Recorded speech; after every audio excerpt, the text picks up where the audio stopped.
He laughed when the maid said she was smart, but when he dared her to translate, what she did next left everyone speechless. This is the incredible true story of how one woman's courage and intelligence shattered a millionaire's pride and changed her life forever. Don't miss it. Please, before you watch this story, like this video and subscribe to our channel. Bless your soul as you do.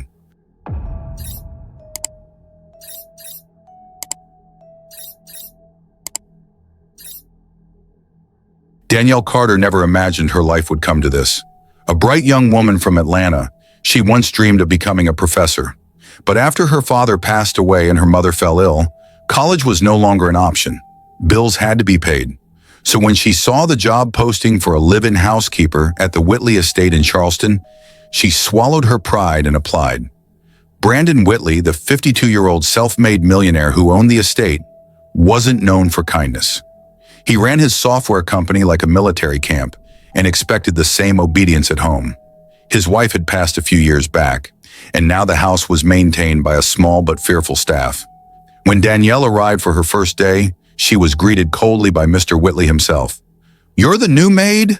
You look more like a college kid," he sneered. Danielle kept her composure. "Yes, sir, I'm here to work." Brandon laughed to himself. "We'll see how long that yes, sir attitude lasts." She was shown to her quarters in the basement, far from the luxury of the main house. Despite the less-than-ideal circumstances, Danielle was determined to work hard and help her mother. The rest of the staff, mostly older, quiet workers, warned her not to speak unless spoken to, not to challenge the boss, and above all, not to appear too smart. Brandon despised being challenged, especially by someone he viewed as beneath him. Danielle listened, but deep down, she wasn't about to hide who she was forever. A week into the job, she was dusting the library when Brandon walked in, wine glass in hand. He glanced at the open book on the side table next to her cleaning supplies. It was a French novel Danielle had pulled off the shelf to skim during her lunch break. He scoffed. "You can read that?" Danielle nodded calmly. "Yes, I studied French for 3 years." He raised a brow, clearly amused. "Oh, really? So you think you're smart?" Before she could answer, he snatched another book from the shelf and shoved it toward her. "Then translate this, right now. Go on." The room went still. The other staff watched from the hallway, silent and anxious. Danielle held the book in her hands, took a deep breath, and began to read aloud in flawless French before translating each line with perfect clarity. Brandon's smirk vanished. When she finished, he said nothing, just stared at her as if she'd sprouted wings. "Where'd you learn that?" he finally asked, clearly irritated. "My high school offered French, and I kept practicing it on my own," she said. "It's always been a passion of mine." He stormed off, muttering something under his breath. But that moment changed everything. Danielle had shown him that there was more to her than a uniform and a mop. And Brandon Whitley? He wasn't ready for it. Word traveled fast through the Whitley estate after Danielle's flawless translation. By breakfast the next day, every member of the household staff was buzzing with whispers. "Did you hear her speak French like a Paris professor?" She didn't even flinch, just read like it was second nature. "She's going to get fired," muttered James, the longtime butler. "Mr. Whitley hates being shown up." Danielle carried herself with quiet strength, but inside her nerves were raw. She hadn't meant to challenge him. She'd simply answered his request. Still, she couldn't shake the look on Brandon's face. Part surprise, part embarrassment, and maybe even a hint of curiosity. She resumed her duties as usual, scrubbing floors, dusting furniture, and making beds with precision. But the atmosphere had changed. Now Brandon barely looked at her. When he passed her in the hall, his eyes narrowed as if trying to figure out what other secrets she was hiding. It wasn't long before Brandon's 22-year-old daughter, Tiffany Whitley, returned home from college in New York for the summer. Tiffany was beautiful, entitled, and sharp, just like her father. She'd been raised to believe the help was there to serve and nothing more. Tiffany met Danielle the day after arriving. She found her organizing books in the library and scoffed. "You're the new maid? Dad said something about you being unusual. You don't look like one of the regulars." Danielle stood, wiping her hands on her apron. "I'm Danielle. I've been here for about 2 weeks." Tiffany tilted her head, clearly sizing her up. "You speak French, right?" He's still talking about it. So weird. Danielle kept her tone even. I just did what he asked. Tiffany's smile was thin and patronizing. You better not be trying to impress him. He doesn't like being outsmarted. I'm just here to work. But Tiffany wasn't convinced. She didn't like her father being interested in anything or anyone that didn't fit their mold. And Danielle, with her intelligence and calm confidence, didn't belong in their world. That night during a dinner party Brandon hosted for some business partners, Danielle was asked to serve wine. She moved through the room gracefully, careful not to make eye contact or speak out of turn. But she couldn't help overhearing bits of conversation, discussions about foreign investments, mergers, and one particularly complex international deal involving French regulations. When Brandon struggled to pronounce a few terms on a document, one of the guests, a French investor, chuckled politely. That's when Brandon saw Danielle hovering by the sideboard. You, he said suddenly, motioning her over. Translate this. The room fell silent. Danielle stepped forward, glanced at the document, and translated with quiet clarity. The investor's eyebrows shot up. Très impressionnant, the man said. You have her working as a maid? Brandon laughed awkwardly. She's full of surprises, but his face was flushed. Later that night, as Danielle washed dishes in the back, James the butler leaned over and whispered, Be careful, Miss Carter. Men like him don't like being embarrassed, even when they pretend to smile. Danielle nodded. She was beginning to understand something important. Her mind was both her weapon and her biggest threat in this house. A few days after the dinner party, things at the Whitley estate took an unexpected turn. Danielle noticed a shift in Brandon Whitley's demeanor. He still avoided eye contact, still barked the occasional order, but there was something different in the way he watched her from across rooms. Something calculating. That Saturday, as Danielle folded linens in the laundry room, James appeared at the door. Mr. Whitley wants to see you in his study, he said quietly. Danielle looked up, heart skipping. Did he say why? James shook his head. Number just said now. She wiped her hands and made her way upstairs. The study was a grand room with dark wood shelves, towering windows, and the lingering smell of cigars. Brandon sat behind a massive desk, reviewing paperwork. He didn't look up when she entered. You asked to see me, sir? Danielle said. He waved a hand without lifting his eyes. Come in, sit down. She hesitated. Sit? That was unusual. Once seated, she folded her hands in her lap, trying to hide the slight tremble in her fingers. Brandon finally looked at her, his expression unreadable. What's your background? Danielle blinked. My background? Yes, clearly you're not just a housemaid. I graduated top of my class at Jefferson High, she said. Was accepted into 2 universities, but I had to take care of my mother. She has lupus. Medical bills piled up. He nodded slowly. You have any interest in business? Danielle furrowed her brow. Not particularly, but I read a lot. Economics, history, languages. Brandon sat back, tapping his pen against the desk. I have a meeting Monday with some French investors. They're difficult. I need someone who can help me understand what they're really saying. I'd usually hire a translator, but they charge a fortune. Danielle understood what this was. He didn't want to admit he needed her, but he also didn't want to pay someone else. You want me to attend as your translator? She asked. Brandon shifted in his seat. Just listen, discreetly. If something seems off, let me know after. Danielle paused. I'd be willing to help, but I want something in return. His eyes narrowed. Excuse me? I want access to your library, she said boldly.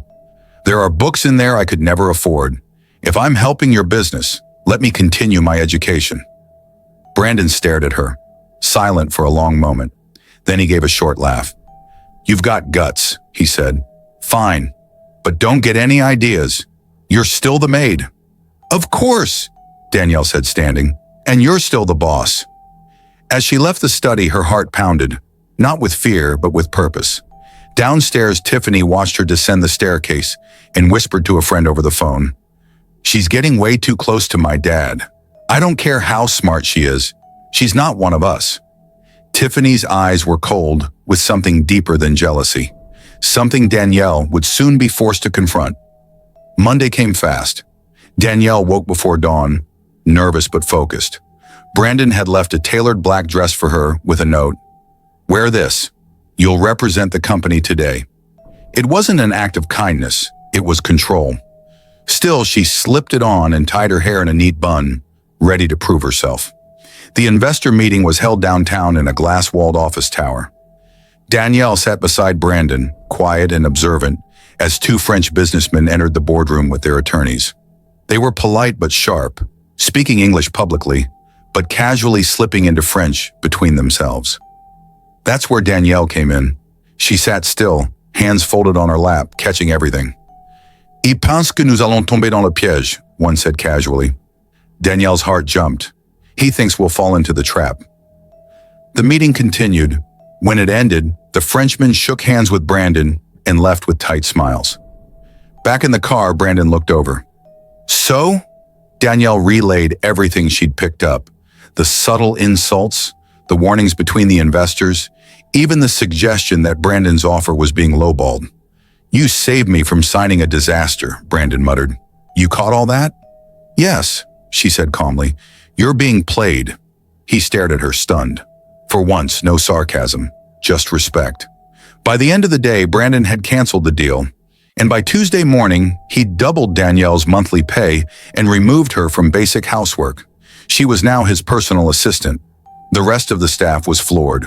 "She's what now?" James whispered. "An assistant," the cook replied, wiping a dish.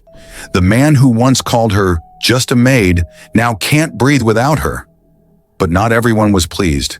Tiffany Whitley seethed in silence. She watched her father grow more dependent on Danielle each day. She saw how he asked her opinion at dinner, trusted her with sensitive documents, even laughed at her jokes.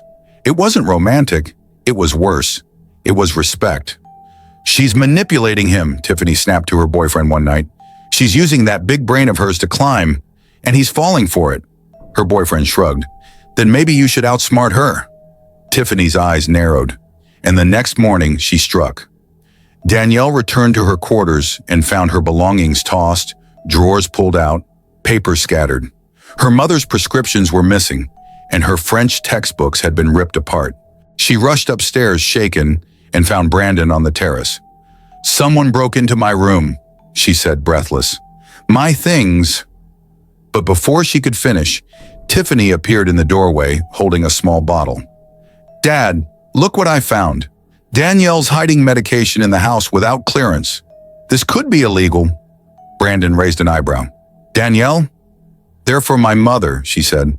"I keep extras here in case I need to send her more." Tiffany smirked. "Sounds suspicious, don't you think?" Brandon didn't answer. He just stared at Danielle, torn between trust and doubt. Danielle knew then. Tiffany wasn't just a spoiled heiress.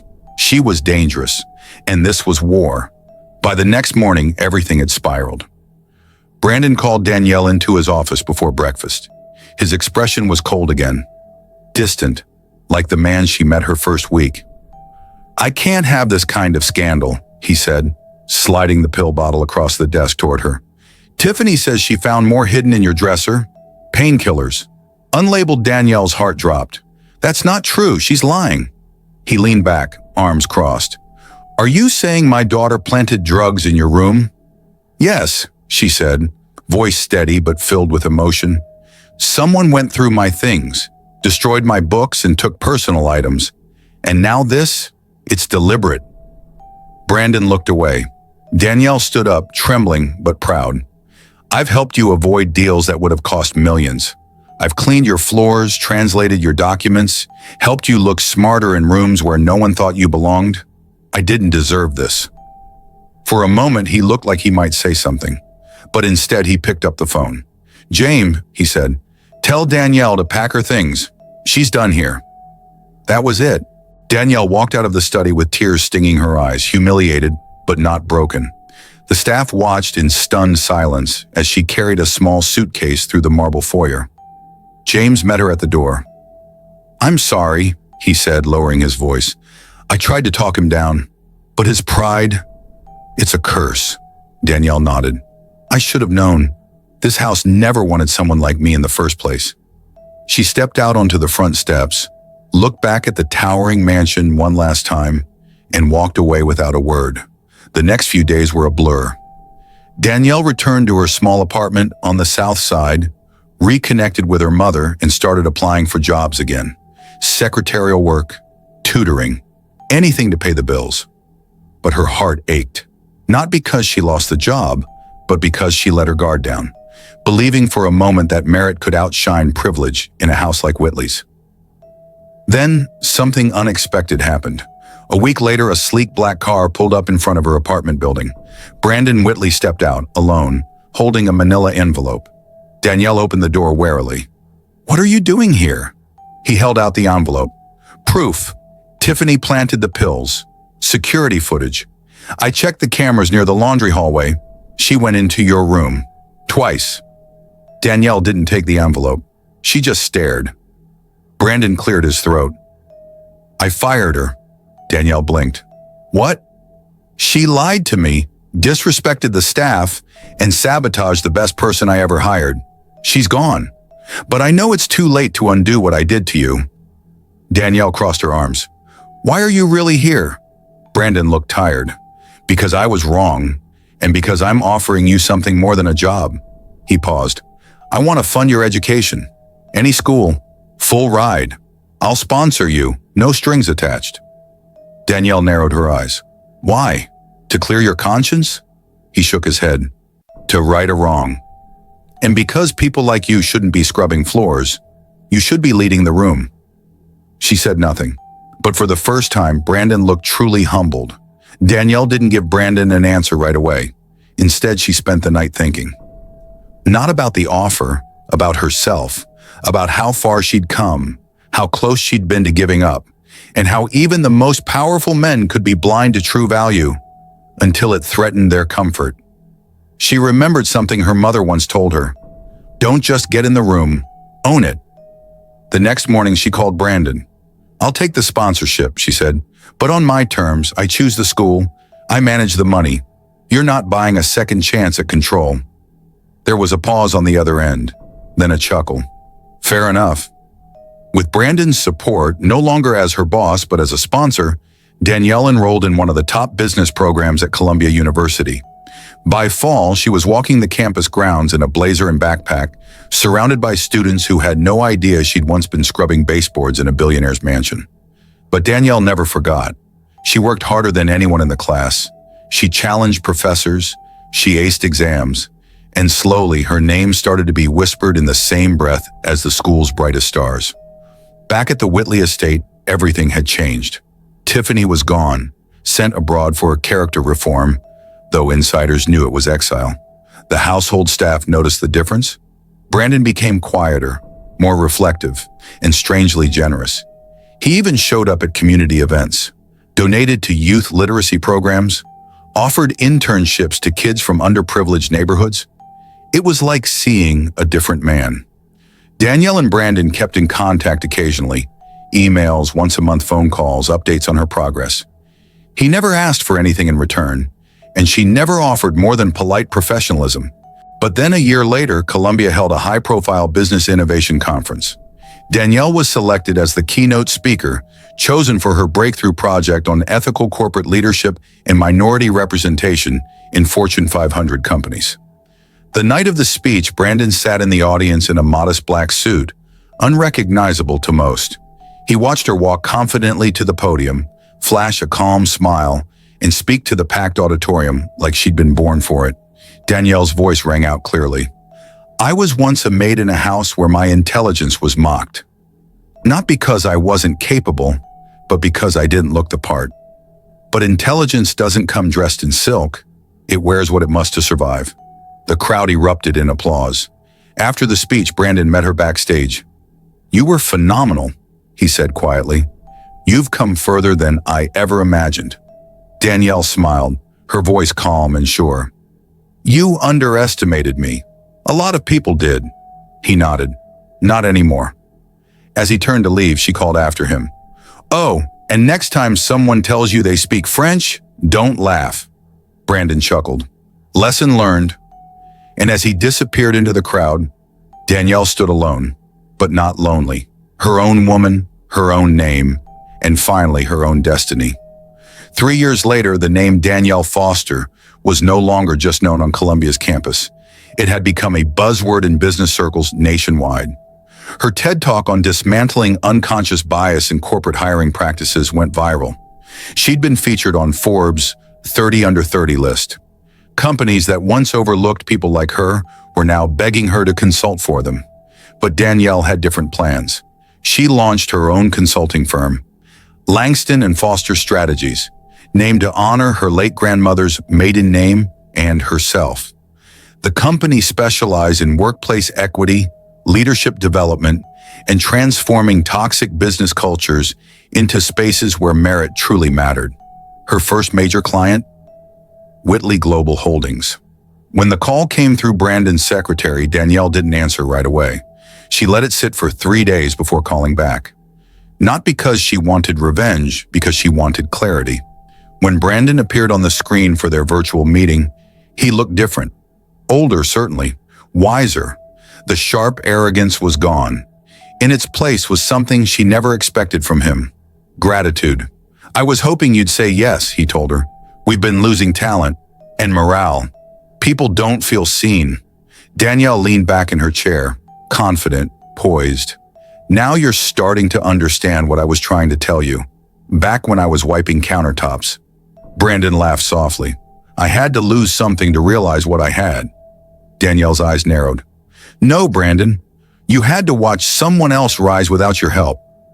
The silence that followed was not tense. It was honest. Eventually he nodded. "So, will you take us on?" She tapped her pen on her desk. "I'll send a proposal, but I don't work for you anymore. If I take this project, I'm leading it. My terms, my team, my rules." He smiled. "That's exactly what I was hoping for." The first day, Danielle walked back into the Whitley building, this time not as a maid or an assistant, but as the CEO of her own firm. She was greeted by applause. The interns, the accountants, the PR staff, they all knew who she was. Word had spread.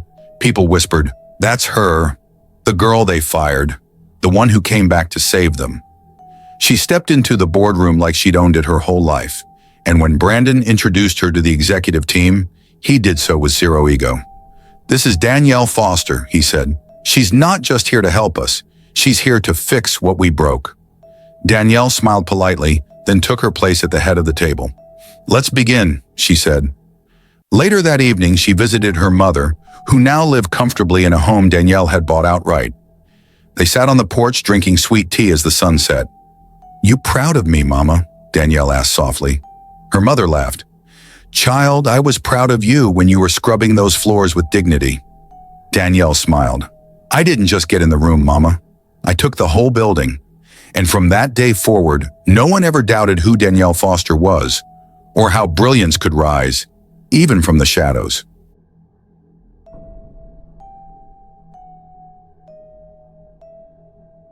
Danielle's journey proves that no amount of privilege can overshadow true brilliance, and no role is too small for someone with vision, grit, and integrity. From being mocked as a maid to leading boardrooms, she shattered every expectation placed on her and built a legacy on her own terms. If this story moved you, don't forget to like this video, share it with someone who needs encouragement, and subscribe for more powerful true life stories.